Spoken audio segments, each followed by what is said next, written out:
Hey guys, and welcome back to my channel. With this being the first week of December, I hope you all had a wonderful Thanksgiving. Our family did. We went down and actually saw my father. He lives in Florida, and spent the entire week with him.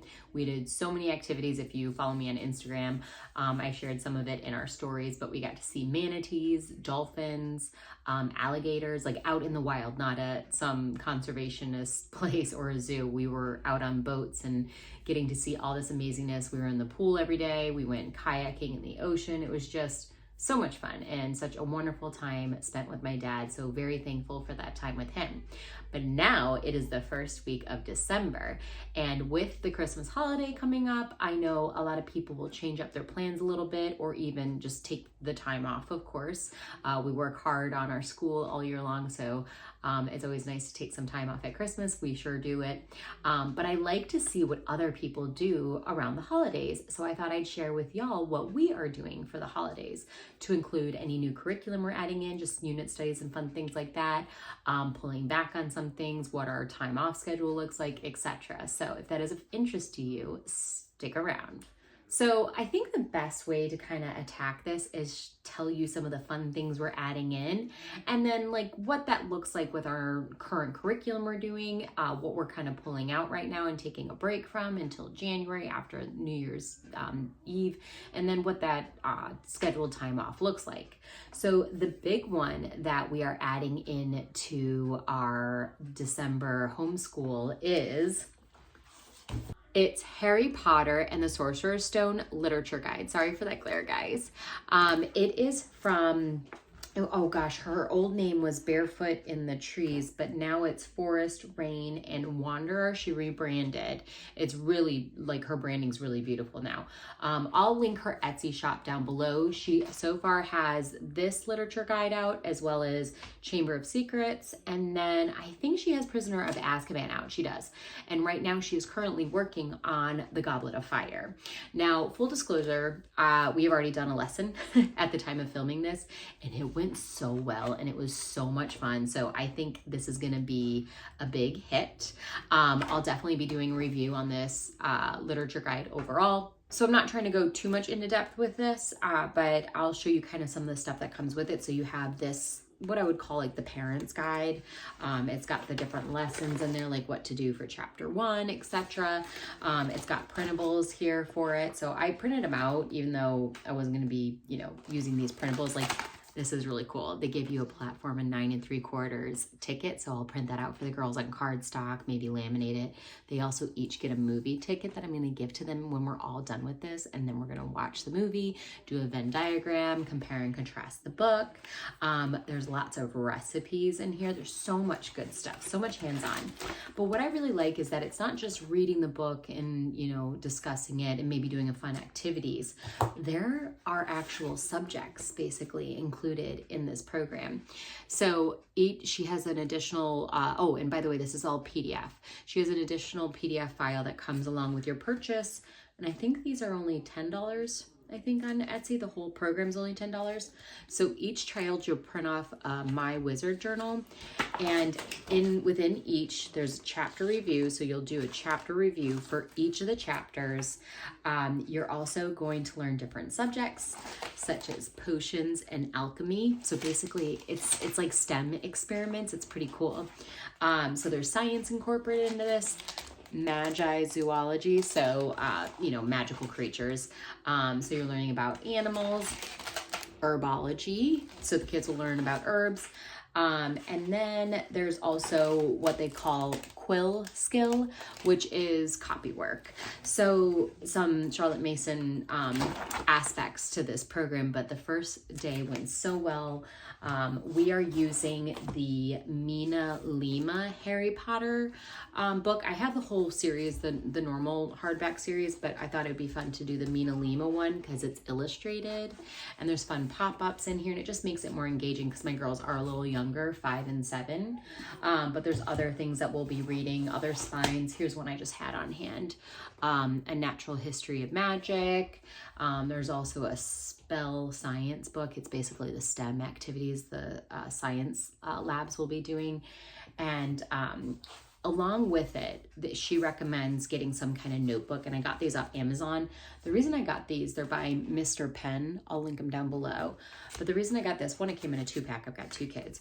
But 2, the paper is really thick quality. Like, it's really nicely done. It's not, I wouldn't do watercolors on here, but I think everything else should be safe to do on here.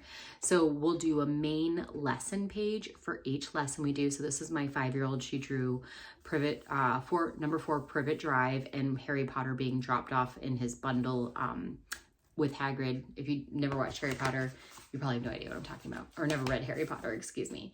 And then my oldest did this one.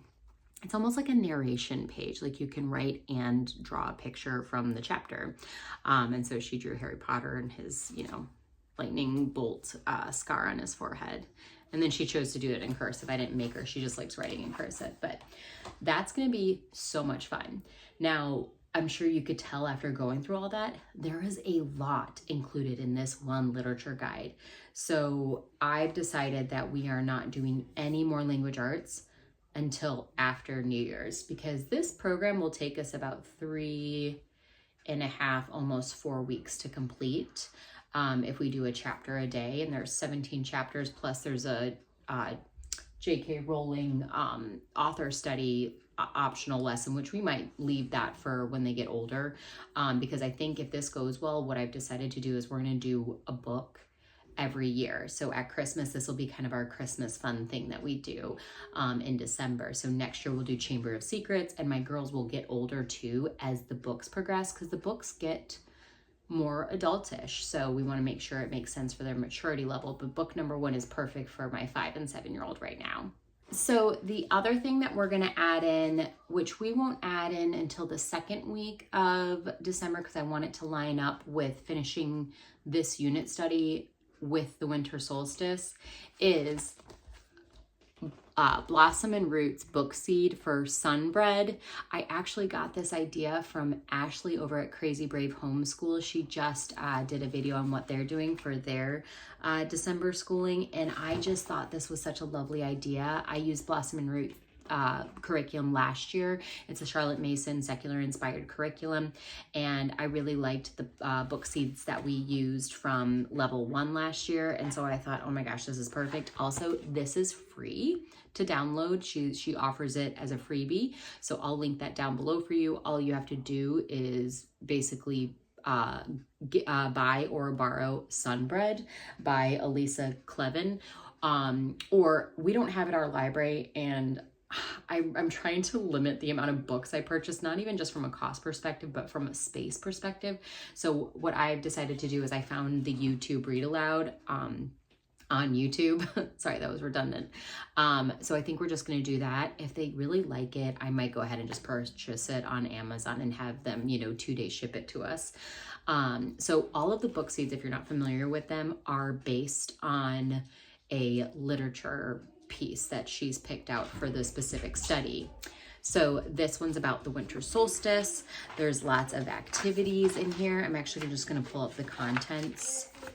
And I just love all the stuff in here. So you'll see there's STEM activities, there's engineering and math and nature, there's art projects, nature studies, kitchen, classroom. We'll do a little fun meal snack thing, invitation to play, so solstice dough, watercolor painting, clove orange, which is like a really good aromatic that you can create, and it looks like the sun, and you can leave it in your kitchen and it smells really yummy. You put cloves into oranges. Here, I'll show you that little guy.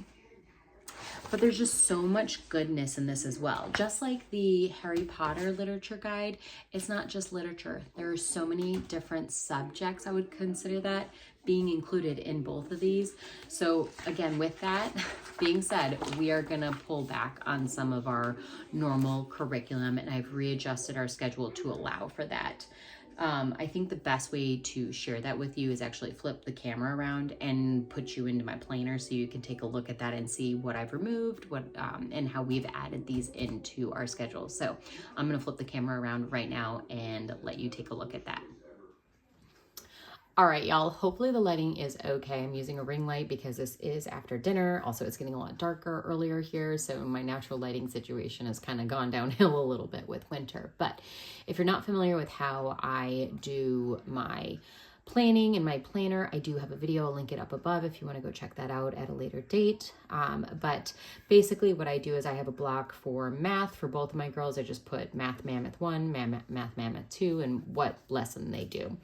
And then I have a block for my youngest language arts, my oldest language arts, what I call our morning time subjects. In this situation, I've created this as my elective block and then our Harry Potter unit study. Down below, I have mom block or appointments. I put sticky notes over them because just for privacy and safety, I don't want people on the internet knowing where we're going to be and what we're doing. But so here is what this current week that you're watching this looks like for us. So we are going to continue with math because that's just one of those subjects that if we take too much of a break off from, it's hard to get back into it and we kind of, backslide a little bit. So I didn't want to stop doing that, but the girls are doing at most 20 minutes. If they finish a lesson before that, which sometimes they do, we move on. So it's not a lot of heavy lifting. And then on Fridays, we do math games with the girls, whether it's card games or a board game. I basically, you can see here, didn't fill in anything for the girls' language arts. After doing our first lesson today, I realized that would be way overkill in the language arts department. So that's all gone. We are still doing our little Fun Friday thing. So my youngest, who's in kindergarten, she's 5 years old. We have the Blossom and Root level 0 copy work, so she'll do that. And my oldest will still do her mini poem from Blossom and Root level 2 language arts. She loves their mini poems. She'll also continue with her computer study, unit study that we're doing from core knowledge. She has now moved on to grade 2 level, so she'll do that lesson, which only takes about 20 minutes. And then we're going to continue with morning time during this week. I pared down our Spanish lessons from 5 days a week to only, we're going to do it twice on Tuesday and Thursday. That's only 10 to 15 minutes, so that's nothing crazy.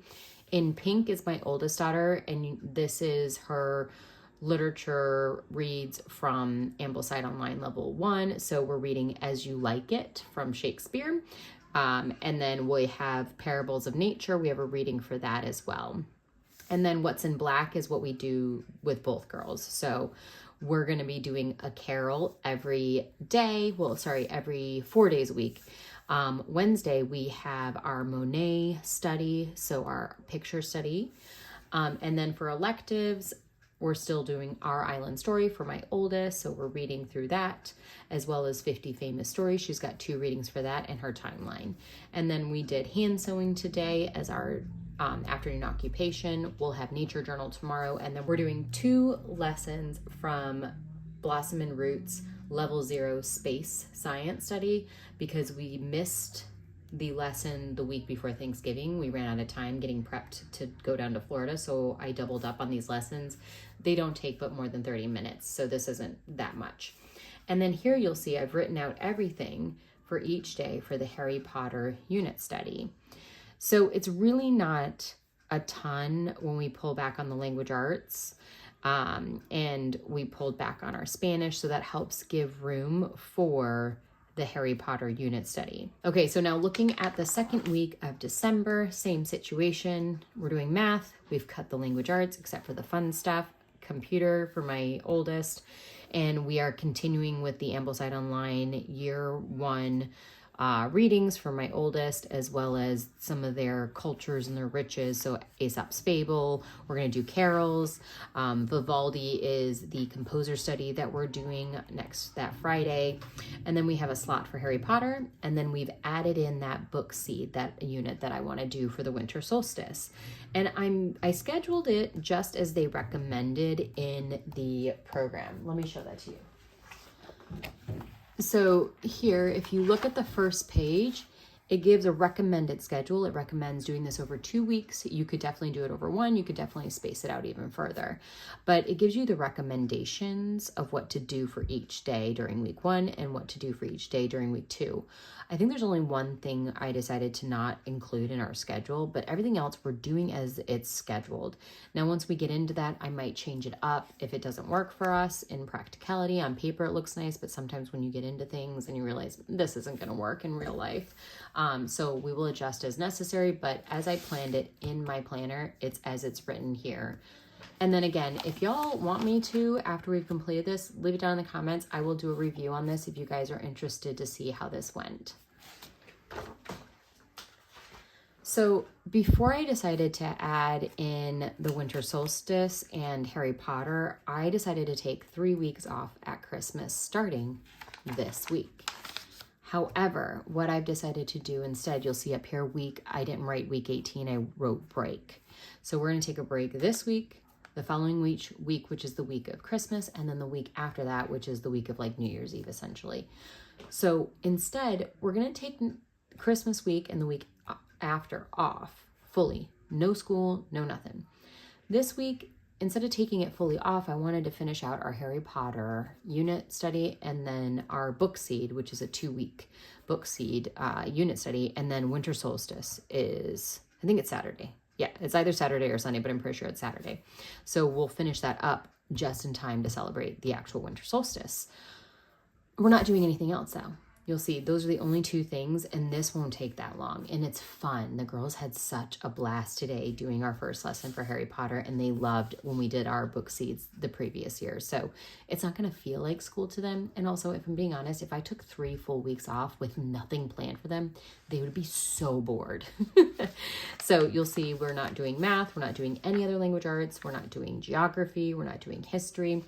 Oh, and that's something else I've cut from both this week and then next week. We're not doing any Build Your Library level 0 geography. I've cut that entirely. There's no way we could juggle all that. So I adjusted my long-term schedule so that we're pushing back 2 weeks, if that makes sense. So I'm really excited about this week, next week, and the week before Christmas.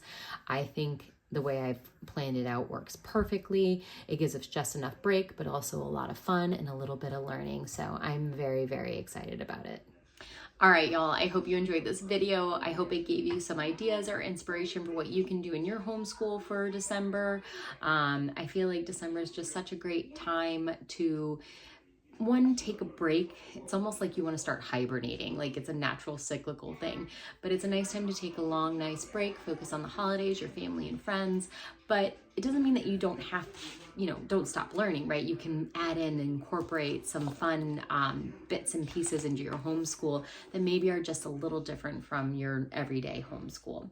If you have any questions about anything that I talked about in today's video, leave them down in the comments. If you are new to my channel, I'd love to have you subscribe, hit that follow along button and the little bell icon so you know when I post a video live. If you did like this video, definitely give it a thumbs up. It definitely helps my algorithm. It helps other people know that it was a good video and it was of interest and gave lots of good information, and also tells me that you like these kind of videos and I continue to make them, of course. And I'll see you guys in my next video. Bye, y'all.